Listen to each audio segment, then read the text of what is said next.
The Doctor Is In is a co-production of Ave Maria Radio and EWTN Radio and carried across the EWTN Global Catholic Radio Network. Are all people mentally ill? I have no idea. Is this the Dr. Ray? I'm out of work. How do I find a job? I don't know. Boy, you hit the nail right on the head there. Now, why would I say something so dumb? I don't know. I don't remember what I said. Help me out. I listen to you all the time. You're my shot in the arm. Well, it makes sense from your perspective and your individual brain. And I guess that's true, but doggone. Well, are you better than God? No way. I think I'm going to have to change this channel. I'm sorry. Oh, no! Great stuff, Dr. Ray. Glad I called. Now, from the studios of Living Bread Radio Network in Canton, Ohio, the hometown of Mother Angelica, here's Dr. Ray. Well, I got the question, Dr. Ray. What does it take to make you happy? Well, I know one thing for sure. It is not eating 12 donuts. I tried that. Doesn't work. Make me happy? Your calls. Talking to you. Yeah, that sounds kind of syrupy, doesn't it? Oh, yes, okay. I'm just all happy if you call. I'd like you to call, but I got to confess, it's not going to make me happy. I would prefer it. So I'll give you the number. I'll do my part. 877-573-7825. 877-57-EQUAL. That is the number to call if you would like to be on the program. This is not a guest-driven program in the sense that I get various expert types on this program. You are the guests. You're the ones who call in with a question about something in your life, maybe a question about the culture, faith as it intersects with psychology, people in your life, emotions, maybe a question on something you don't understand regarding psychology or regarding a diagnosis or regarding a term, intellect, something. All is welcome. You can call in to disagree with me, which will put you immediately to the front of the line. Absolutely. If you want to take that risk, go ahead. Go ahead. Or if you've been on previous shows waiting at the end of the program and you have not since called back, well, you can call back at any time, and we accept, A-C-C-E-P-T, not accept your explanation. Dr. Ray, in the year 2006, I remember it was a Tuesday. I was on the end of the program on line 4. Now, we know you're lying because you don't know what line you're on. However, we do believe whatever you tell Eric Dumont, our call screamer, or Andrew Kruchek, the producer man. 877-57-EQUAL. That is the number to call to get onto the program.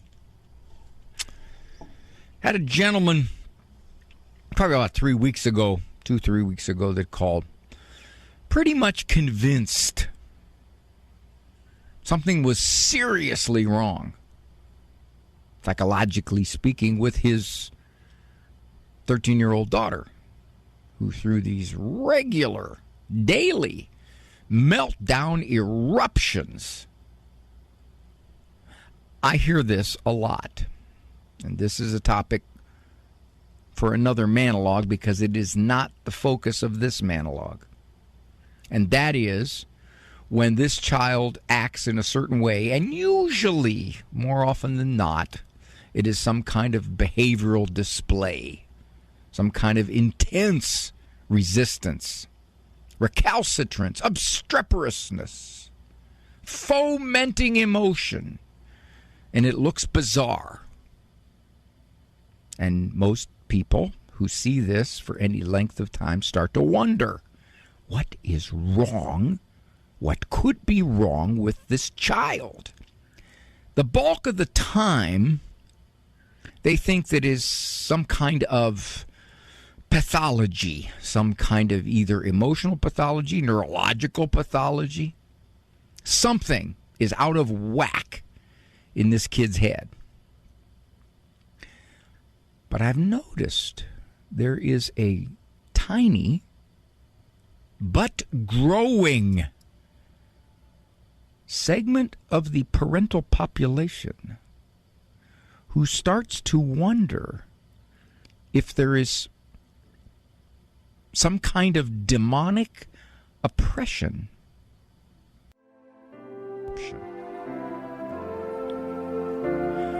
The majority of the time, as I peel apart the layers of the onion, it becomes clear that there's an awful lot of discipline struggles on the part of the parent. They've had a hard time setting limits, following through, being consistent, being calm, exerting authority. They've tried a lot of things that on paper look wonderful, but don't work very well, and the child gets progressively more out of control. Now, the parent will say, well, I've got 5 kids, and he's the only one like that. I don't doubt that, because some kids are just tougher to raise. Some kids need more parental firmness. They do. Some kids can almost raise themselves, and others, tell you what, they're gonna push you to the limits of your abilities here. So given all that, after the parent has tried many, many things, at least they think they've tried many, many things, they think something more could be going on here. Something scarily unseen happening here. Exorcists will tell you that among adults, demonic possession is rare. The church teaches this. It's rare. Far more often, there are other things going on. Among children, it's even more rare. Now, guess what disturbs me the most is not only just the suspicion that this kid is somehow being demonically disturbed, but the idea that the parent looks at their kid that way. Are kids capable of bizarre stuff? Of course they are. Keep in mind what you're raising. You're raising a being that is not socialized, not moralized, minimal self-control, believe they're the center of the universe, and those attributes of their personality have to be slowly shaped out of them over many, many years. And if they're not, then you can have a 6, 8, 10, 12, 15-year-old looking bizarre in their resistance and defiance.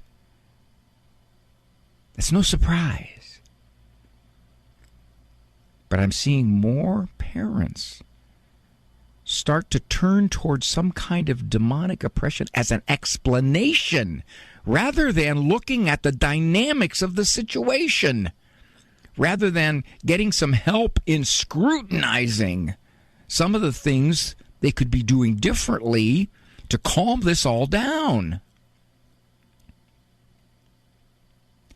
I know some people that even as I will have explained to them some things they can do, they remain convinced something could be going on here, that they just, it's sort of a presence of evil that is making this child act this way. Ouch, ouch, ouch. More ouch. Be extremely careful in even entertaining that thought. Because I will tell you, the vast majority of the time when children act like this, nothing is pathologically going on. It's in the dynamic. And for certain, almost never, if never, in my experience anyway, is there some kind of oppression or possession. This is a kid who, in most cases, thankfully, needs stronger parenting. The love's already there. It's not a problem. What's missing is the resolve and the strength of the parenting. 877-573-7825 is the number to call to get onto the program. 877-573-7825. This is Dr. Ray. This program is brought to you by the following nonprofit underwriter.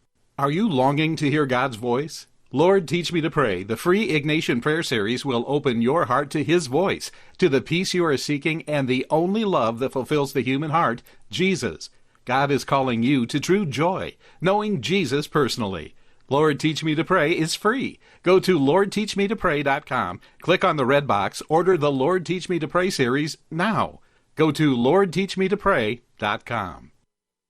The following program is brought to you in part by MyCatholicWill.com. Surveys show that more than half of Americans do not have a will. At MyCatholicWill.com, it takes as little as 15 minutes to write your will and secure a legacy of faith. MyCatholicWill.com is the exclusive online destination for creating a Catholic will. The process of writing a will is simple and now more accessible than ever. MyCatholicWill.com, a legacy of faith for those you love. Hi, this is Mike Aquilina with a few words about St. Cyprian. Cyprian was born to a rich family in Carthage, North Africa. As an adult, he converted to Christianity, and soon he was named bishop of his city. He led the church through a time of multiple crises, including persecution. He himself died a martyr.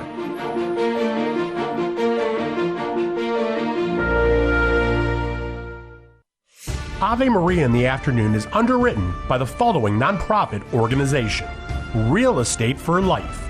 Buying or selling your home or business property? Real Estate for Life can connect you with one of 1,400 pro-life real estate agents around the world. When Real Estate for Life receives a referral fee, they donate 70% to Ave Maria Radio and Human Life International. More information at realestateforlife.org or 877-LIFE-US1. That's realestateforlife.org.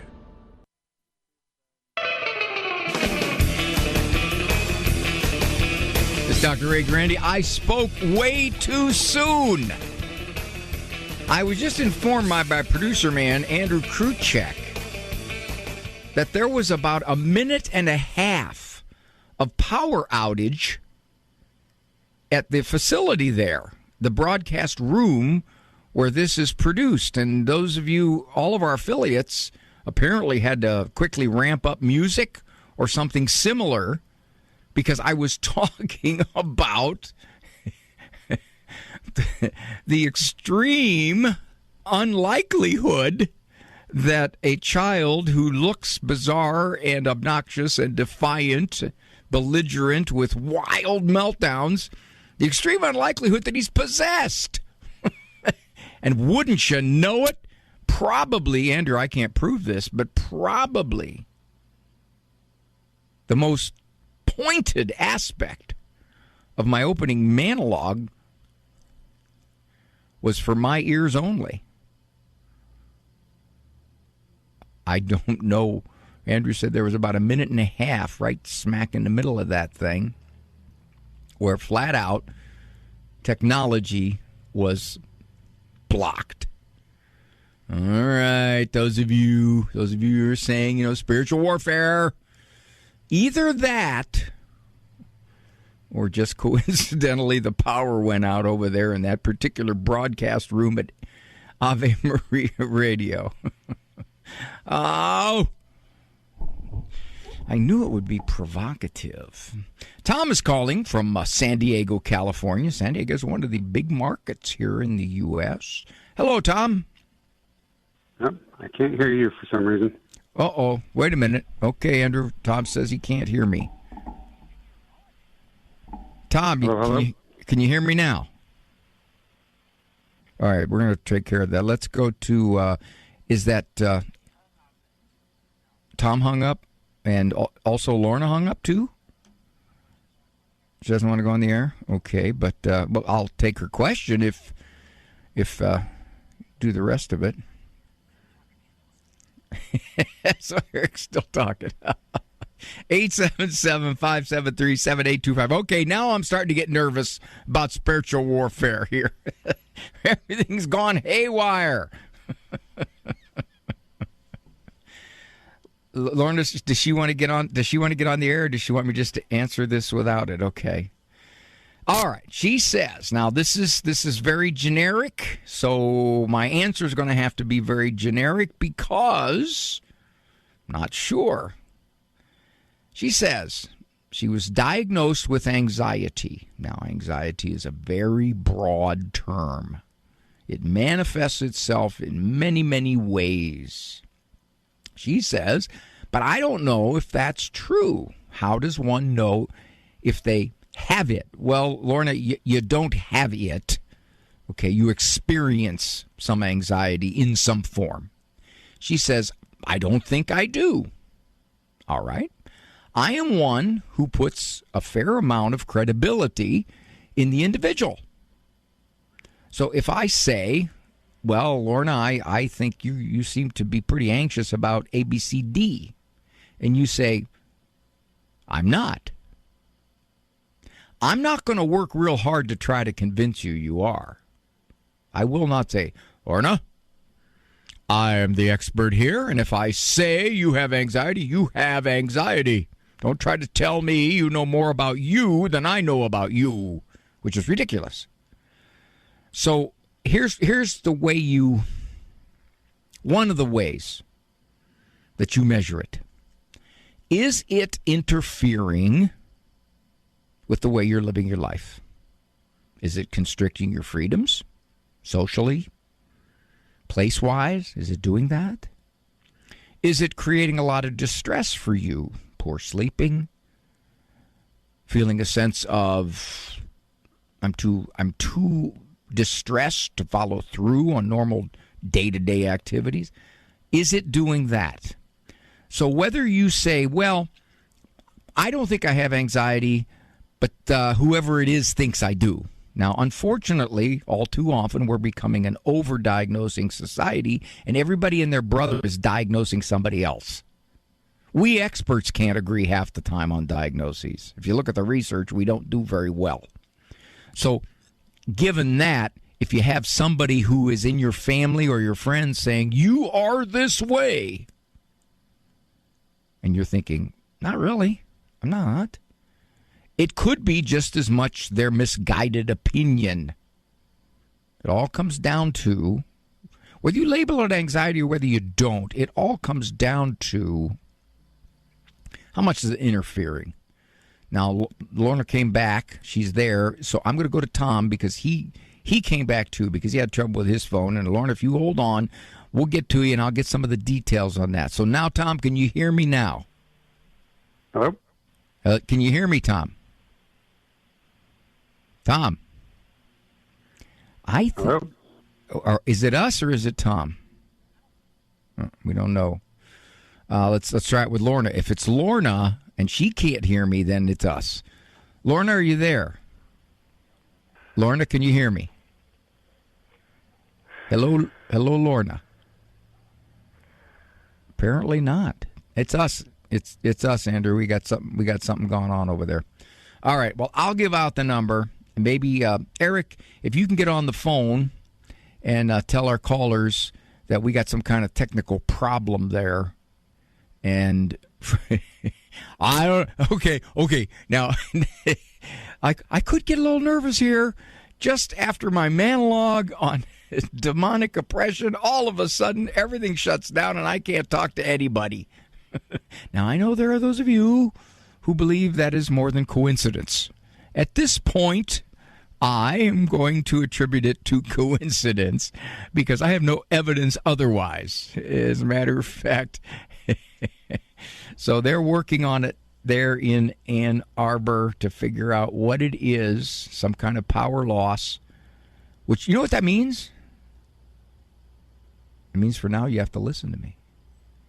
Well, let's talk a little more about oppression and possession. One of the big discernments, one of the big diagnostic questions is, how much of this is mental illness? And by mental illness, I mean serious mental illness. Probably biochemically based. The brain is not working right in its chemistry, in its structure. It's not just in its thinking. So given that, not unusual for someone with significant mental disorder to present with some type of, okay, I'm not going to say it's not unusual. I'm going to say it can happen that they will present with some type of symptomatology that they believe is demonically caused. The church is very cautious about this. Church has always said, even way back when everybody accuses the church of being superstitious and seeing demons under every rock, even way back, if you look at some of the earliest writings on possession, the church has always been cautious, saying you have to sort out, you have to separate possession from mental disorder. Now, that said, there are certain things that would set a true possession, again, rare, a true possession from mental disorder. For example, knowledge of a language that they should not have any knowledge of, whether it's Latin or a foreign language. They can speak in that language. There's no way they should have any knowledge of that language, and that can be historically demonstrated. That's one. There's a debate over superhuman strength that seems to be part of some exorcisms. Jesse Romero, who has been long since involved in praying during exorcisms along with other people, has documented, Jess is one strong guy who was kickboxing national champion, superhuman strength. He talks of being thrown across the room by a frail little old lady, and Jess is one tough dude. And to pick him up and throw him, and I said, Jess, did you just stumble? He said, no, I was thrown in the air by a woman who looked like she could barely walk. All right, so superhuman strength. Serious aversion to things of sanctity, holy water. Differentiation between being touched with holy water and being touched with tap water. That's another one. Knowledge of things you should not have knowledge of. For example, I got to go. All right, see if we can get that power up, or I'll continue to talk about this. 877-573-7825. Try it, see what happens. You'll at least get to talk to Eric Dumont, and he can put your question up here for me, and I can at least address it as best I can. And maybe that's what I'll do on the other side of this break.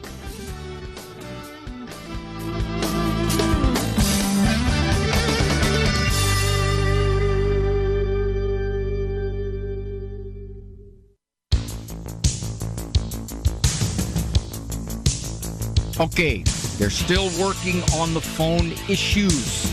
That's right, I can use the word issues. Overused psychological word, but I can use the word issue in the technical sense, not in a psychological sense. Phone issues. Now, I know Tom and Lorna have been patiently waiting, and Tom, I'm going to get to you in a second here. Lorna, I'm going to address you a little bit more. I was hoping I could get details if we could get to you. Last thing about possession. Hidden knowledge. One exorcist, actually, no, it wasn't an exorcist. This was a guy, I forget his name. He's a psychiatrist.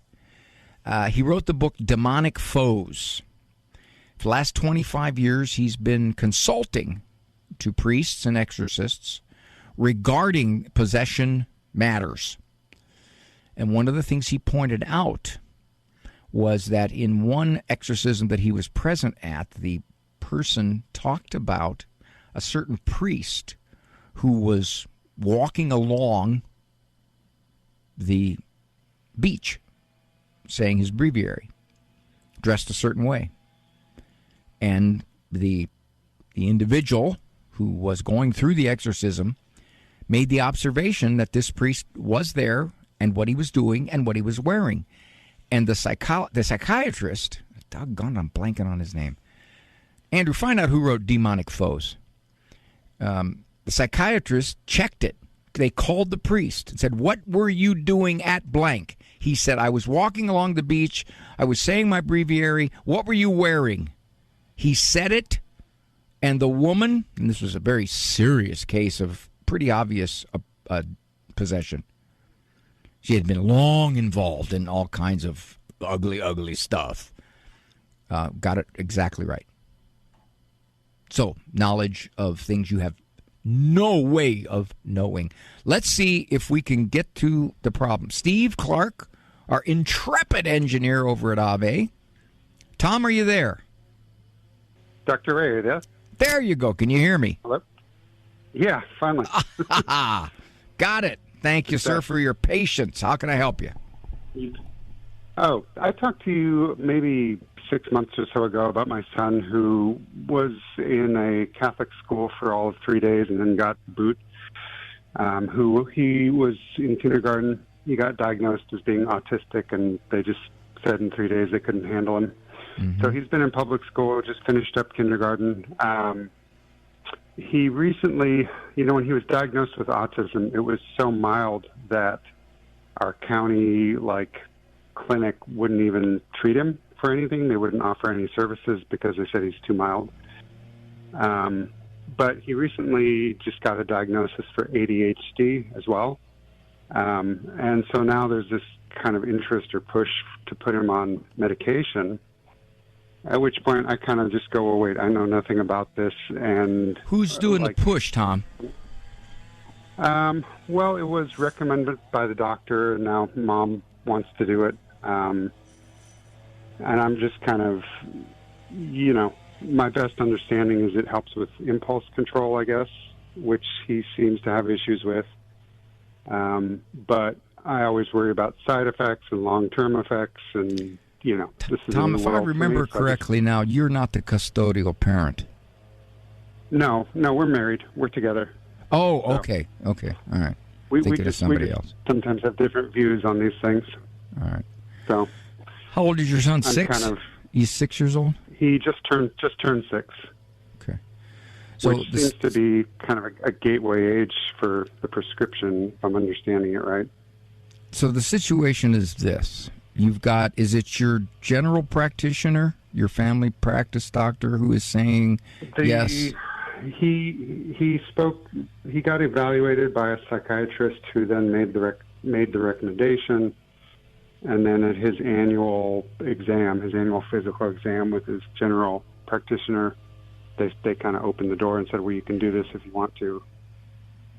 So they didn't recommend it. They said this is an option. Well, I wasn't there. Mom took him to the appointment.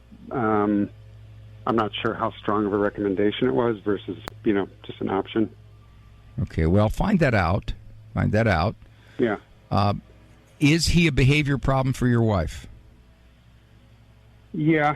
I mean, I would say he responds better to me. I'm a little stricter with him, and she gets a little more frustrated and gives up easier, I think.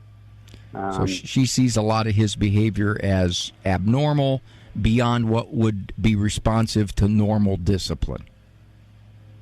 Yeah, I mean, he gets a lot of accommodations at the public school where they have him, he's sitting on a desk at the corner, so he's not near other kids. And their biggest thing with him is they evaluate him on a couple different criteria. They rate his day on 5-minute intervals, but his biggest one is non-compliance, which they say is about 8% of the day he's non-compliant.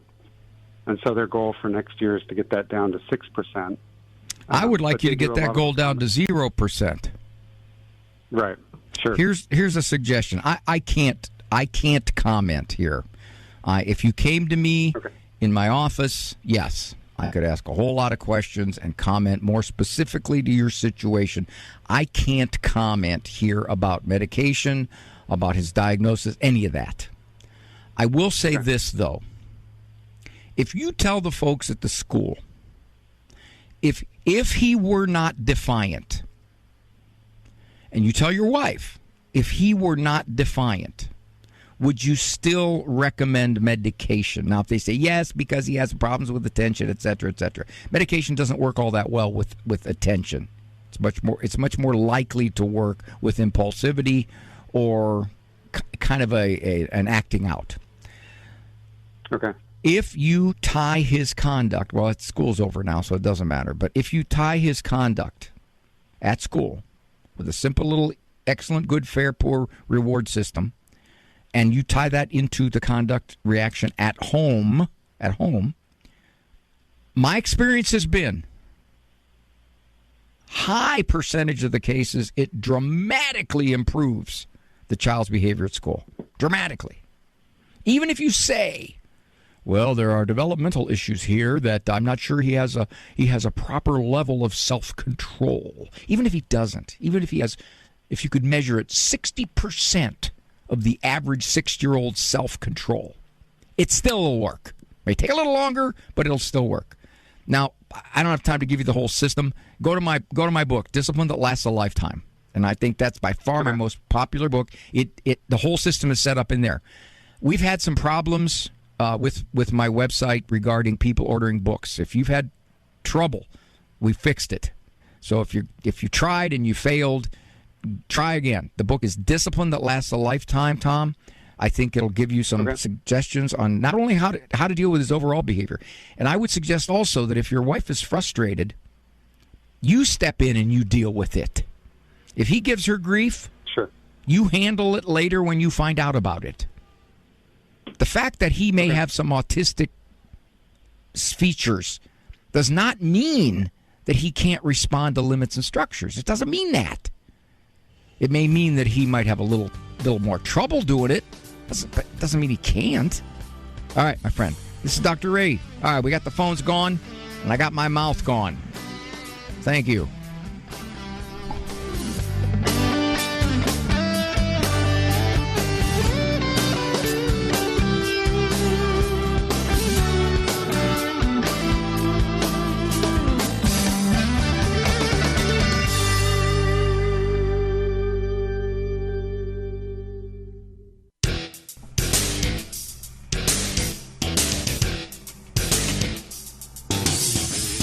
Dr. Ray, what is the difference between diaries in your day and social media today? Oh, that's easy enough. Diaries in my day, if you read them, people got mad. Social media today, you don't read it, people get mad. Lorna, I think that's right. It's not Laura, it's Lorna, right? Hello? Yes, Lorna, can you hear me? It worked? It worked. Yeah, oh, don't be anxious. It worked. You tried to answer me a few other times, and I said hello, and nothing. I heard. You know what, Lorna? I heard you. I was just being a brat. I did. I heard you. Did what? I was just being a brat. Oh, probably. Yeah. That would make a person anxious. Who told you you're anxious, by the way? Say it again. Well, okay. Quite a while ago, I was a crime victim in a serious crime and was diagnosed with PTSD. And ever since then, anxiety has been on my medical summary. Okay. You're never going to get it off. I am anxious because it bothers me that it's on my record. That's where the anxiety's coming from. I don't like the fact that they're telling me I'm anxious. Well, that and, perhaps I am. So, but if it just means not relaxed, then takes me a lot of work to get relaxed. Well, let's put it this way. All right, this is a good question. Let me hold on a second. Is it a personality? Is it something? Well, that I don't know. I mean, you could be by nature more of an uptight individual. I don't know that. But, all right, let me give you just a couple thoughts here. You had a bad situation, maybe traumatic. Yes. And the assumption is that anyone who has a traumatic situation happen to them is very likely, if not 100%, going to have post-traumatic stress problems. Now, that's not true. It depends. I did, though. I know I did. But then the assumption is it's going to stay with them. Not necessarily. You may have adjusted to it. You may have dealt with it. So if you think you have, and you say, no, that particular memory, that event, no longer is intruding into my day-to-day existence. Now, I'm still anxious about things. Okay. So the question for you becomes, is my anxiety something that has happened since all that, and it's just sort of a reverberating kind of distress? Or are there other things in your life that you're anxious about? Now, only you know that, and if you came into my office, I could ask you a whole bunch of questions. Maybe we could get to the bottom of it. But that's the question for you. If you say to yourself, I really believe that what happened to me no longer really is reverberating anywhere near as powerfully as it did. I believe that. Okay. Well, it's still on my record. You know, when I went into the hospital for some surgery about 1.5 years ago, I looked at my medical record. Holy mackerel. Given everything they had listed, I couldn't believe I'm still alive. It was all kinds of stuff. It was old softball injuries. It was neurological things from weightlifting, and I'm thinking those things are long gone. Long gone. It must have been 30 things. And I'm thinking, whoa, I am messed up. I think it shouldn't still be there, because I think because of that label, they treat me like condescendingly, and I even had one nurse say, "You're just like my mother." Oh, that's rough. That's rough. And you should have looked at the nurse and said, "You're just like my 8-year-old." That would have been a good one, yeah. Yes, we are an over-diagnosing, over-psychologizing society. I can't make the call from here, Lorna, that you don't have kind of anxiety interfering with your life. It's okay for a doctor to a medical doctor just to say anxiety? And put it in your chart and leave it there forever, I suppose. They can say it. They can say anything they want. But if they say anxiety, what the heck does that mean? Anxiety. I don't know. Everybody should be. I think everybody should be anxious. Well, if they're going to make a diagnosis, the most likely one would be generalized anxiety disorder. That's what they would diagnose. Oh no, it's not. It just says anxiety, and I didn't know it was on there until I. Yeah, I wouldn't worry about it. I would not worry about it. The fact that somebody could look at that and then you go in to get your ears checked. And somebody notices on your chart, anxiety. I wonder if it's affecting her ears. Now, unfortunately, they treat you different when you're labeled. Well, they can treat you different, but you don't have to let it affect you. Okay, so so if they call you anxious, true. you just look at them and say, that was an old diagnosis. I think I'm well over it now, and that's the nice thing about the human spirit. It can get over things. It makes me anxious to see that. Don't look. Maybe I am anxious. Doc, I'm anxious when I do that. Right, don't do that. Going in circles. I'm glad you called. All right, thanks. All right, bye.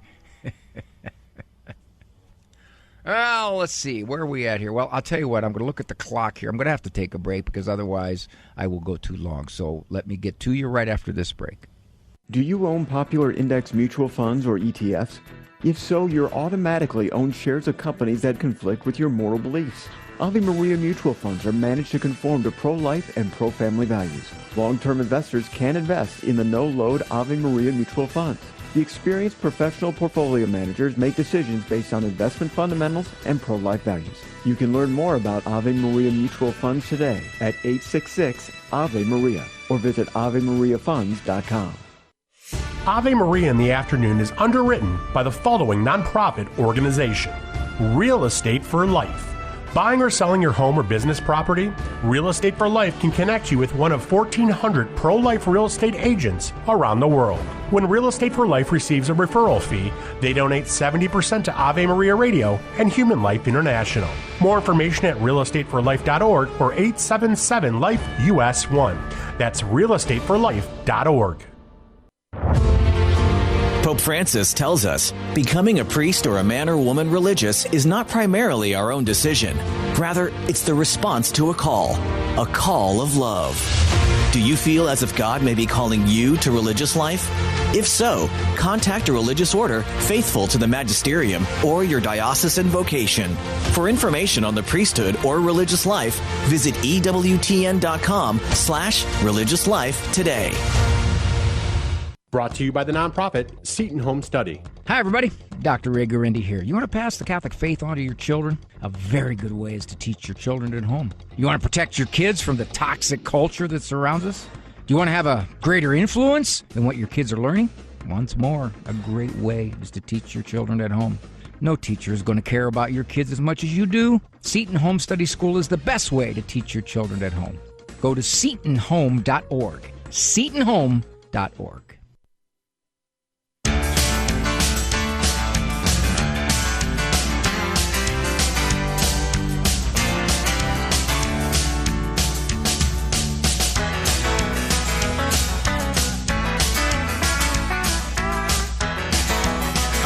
Let's go to Don from Springfield, Missouri.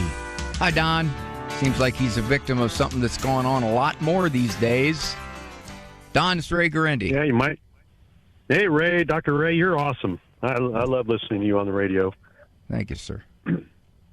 You're welcome. Hey, seems like there's a big epidemic going on, and I've been dealing with it myself. Has to do with children, adult children, disowning or estranging themselves from their parents if there's any type of difficulty in the relationship. And honestly, I'm not hearing anything from counselors that seems to be helping the matter. More so, I think it's actually hurting it. All these things, buzzwords like toxic and, boundaries and triggers and all that. Is there anybody out there that's actually working old school and telling people how they can deal with themselves and their anxieties and help them have relationships? My dad was an alcoholic until I was 16. And I see him, he's 94, I see him twice a day, bring him over to the house, we have dinner. I respect my father still. I still have the 10 Commandments in mind about honoring thy father and thy mother, and yet I've got one child that has pretty much cut us off completely from their relationship, our relationship with them and their two children, their young children, our grandchildren. So give me some advice on where we can go to get actual real help instead of these psychologists saying, oh, if you have a difficult relationship, just cut it off. It's not good for your psyche. Unfortunately, that's happening more and more. I can't know the percentage of mental health types. And it's not just psychologists. Actually, in the mental health world, psychologists are in a minority. Much more common to have counselors and social workers. Those are the ones who are doing an awful lot of this kind of counseling. There are those that would recognize that you have to attempt to get along with people better, including your relatives. Yes, there are those. There are those who would respect your worldview as a religious person, who would say, yes, if you if you think that in fact it's your duty to respect your parents, even though they're very difficult. I'm not going to label them toxic. I'm not going to say you have to throw up boundaries. I'm not going to say they're a narcissist. I've talked about this. I have a book called How to Get Along with Almost Everybody, and I devote a whole chapter to what you're talking about, Don, which is this whole idea that we have to sever contact with these people, and most often it's our parents, who we don't either like the way they are, we don't like the way they raised us, we don't like their religion, we don't like their politics, we don't like a whole lot about them, and it's in large part because I'm intolerant is really what it is. So you're right. Now, there are those therapists and counselors and psychologists out there who respect a person's religious worldview. CatholicCounselors.com, CatholicPsychotherapy.org, CatholicTherapists.com. Those are three places to look for people who are on the list in geographic areas for folks who would say, yes, I will respect your wish, and I will not look to see that you're discontent enough that I'm going to say, get rid of your parents. So you're right. This is a phenomenon that's happening. It's explosive. It is finally coming to the attention of the mainstream media, the secular media. They're reporting on it. Finally, people of religion like yourself have noticed this years ago. But finally, I just read a survey recently, 2 of every 5 American adults are now estranged from at least one family member, if not more. So you're right. It's true. I see it. I've had friends, victims of it, where their kids have gone to counselors, and the counselors have complained about the parents. And these are good people, good parents. And the counselors have said, well, you just need to cut the relationship off for your own peace. Yeah, you're right. It's everywhere. It's sad. And I think there's a lot of what's going on is that the generation, the millennials, are the least religious. The younger ones, the Gen Zers, are more religious. But the millennials are the least religious. And they're the ones who are more likely to cut off their parents. This whole idea of respect your mother and father doesn't carry weight with them. If my mother and father make me upset, I'll just get them out of my life. So you're right. I don't know what your looks like your son and your daughter-in-law. I don't know what their gripe is against you, Don. I have no idea. But you would do well probably to find out if you can. And then I would suggest this. Apologize. Even if you didn't think you did anything wrong, apologize for what they think you did wrong. Don't give it a cheapy apology. Don't say, well, I'm sorry if you see it that way. No. You take what they see as legit, even though you think it's ridiculous, and apologize and see where it goes from there. Anything else, my friend? Yep. That we've done that, and we're trying to rebuild with baby steps and move forward. But it's like walking on eggshells every time we have a conversation, or anytime we have. Well, it's really only been. They won't come have a conversation much. That's mostly just texting, and that's awful. That's the sad thing, Don, not a productive way to communicate. I can't comment on this, but my experience has been much of the time the parents, you, are much more mature and tolerant and forgiving than these, well, I'm going to say young brats, okay? Because there's just an awful lot of brattiness among them. And it's been my experience. God bless you, friend. Keep trying.